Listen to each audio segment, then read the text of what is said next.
Because He is not just talking about seed or planting. He is talking about our disposition when God sows His grace and His word.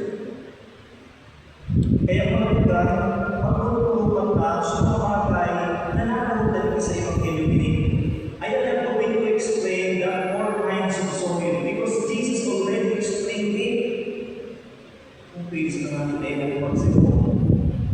In-explain na nagkakuha na si Isay Pang explain ang Evangelyo ni. But then again, I have my duty, I have my responsibility to say something about what we have heard in our gospel.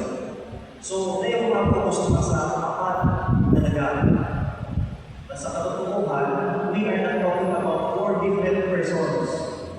We are talking about our dispositions in life.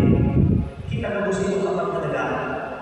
Ay iba-iba sila ang disposition na sa pagpapalo ng nakarami ng Diyos.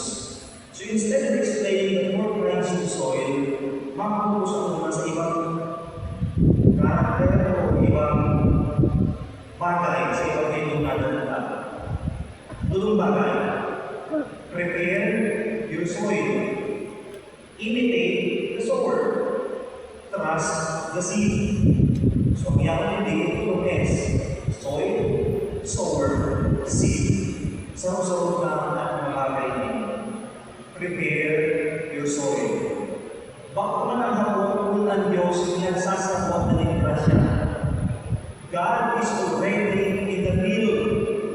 Ang hapon dyan, ready na daw kita sa grasya na isinasabwa ng mahal na Diyos.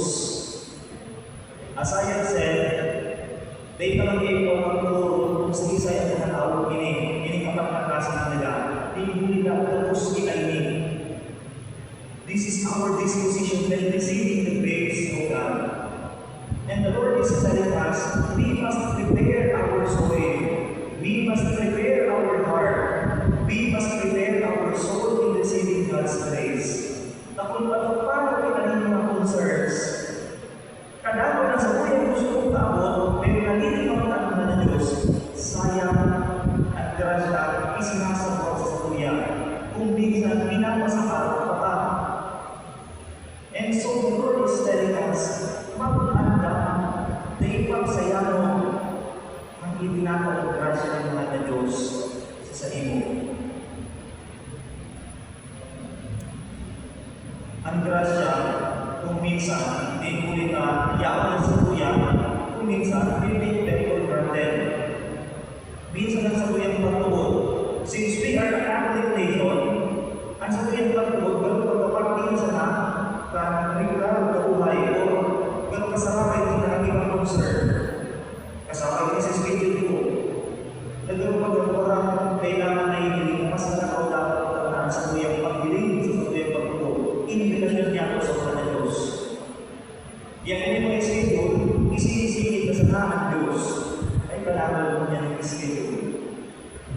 Dahil mo niya makakasamba, dahil mo niya makakapag-achieve. Ang pagtuod, huwag na kainin kasalanan. Pero sinasabihan ko naman sa tuwing mga Diyos, do not take this for granted. Kasayang ang grasa ng mga Diyos. Sayang sa iyo na dapat niya sinasagot sa tuya. Kung ready na sabihin ng talaga, kung ready na sabihin ng mga puso, araw ng piso na